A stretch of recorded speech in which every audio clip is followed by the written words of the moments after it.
She hands it off to Jackson.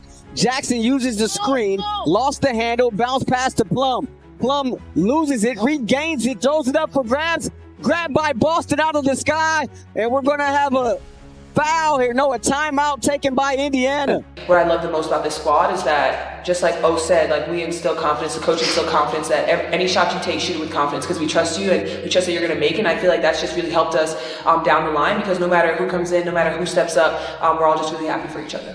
Aliyah Boston didn't hold back as Indiana Fever secure playoffs versus LA Sparks without Caitlin Clark.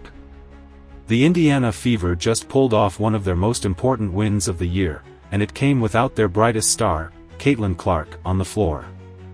With playoff hopes hanging by a thread and a roster battered by injuries, Aliyah Boston stepped up and reminded everyone why she's the anchor of this franchise.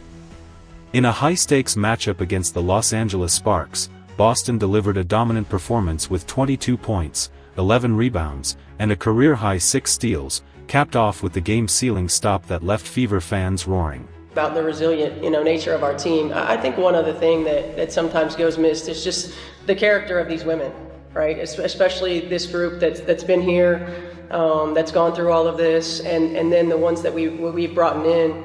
We brought in with O and Shea and AP. I mean, these are women who care about winning. These are women who care about one another. These are women who sacrifice every single day. After the buzzer, she dropped a simple but powerful message about resilience and the team's next woman up mentality, and it instantly became the talking point of the night. That message wasn't just words, she proved it on the court, carrying Indiana while still trusting her teammates in key moments. Players like Lexi Hull, fighting through visible bruises from a previous game, and Odyssey Sims, who exploded for 21 points off the bench, embodied that same toughness. Sims in particular became the unexpected closer, hitting clutch shots against her former team and sealing the win with a floater in the final seconds. Her mantra, "If you stay ready, you don't have to get ready," perfectly summed up the Fever's entire mindset in Los Angeles. Steph mentioned, whenever she sees you with the two black eyes, she smiles in a way because it just exemplifies your toughness. Do you feel tough in these kinds of situations with these two black eyes? I mean, that's what people keep telling me. Every time she sees me, she smiles and then she says, "I'm so sorry." I'm like, you don't need to be sorry. This is what it is. And when I'm playing, I forget about it, and then I go and look at the mirror. I'm like, oh shit, he's still there. So yeah, I don't really think too much about it because I don't necessarily feel them all the time. Yeah, and you're still able to see completely fine. Yep. Right. Nothing's changed. All right, perfect. I think what makes this victory even bigger is the context.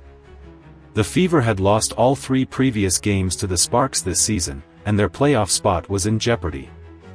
Without Clark, Sophie Cunningham, Sydney Colson, and Ari McDonald, Indiana walked in with almost half their guard rotation missing.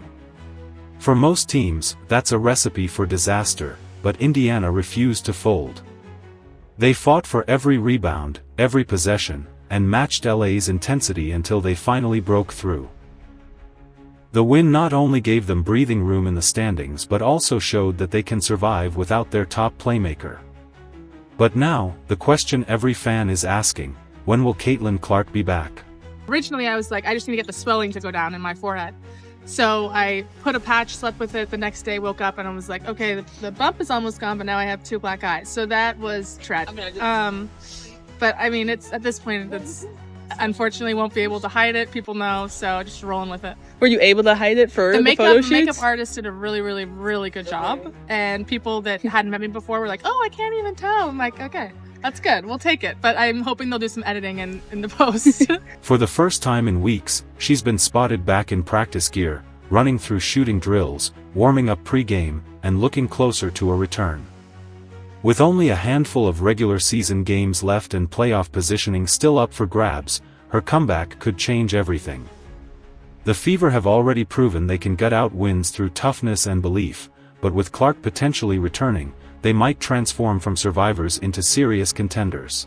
I imagine on Tuesday you got checked for concussion, facial fracture. Just how much of a sigh of relief was it that you didn't have concussion or any kind of fracture in your face? Yeah, honestly, when it happened, I was relieved because I could feel myself like I was good to go. Like I felt completely with it.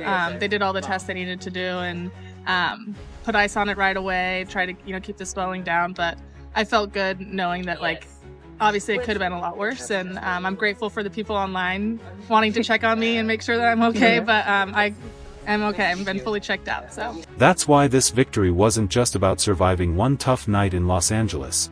It was about proving their identity as a team built on resilience, sacrifice, and trust. Boston's words after the game captured it best: next woman up.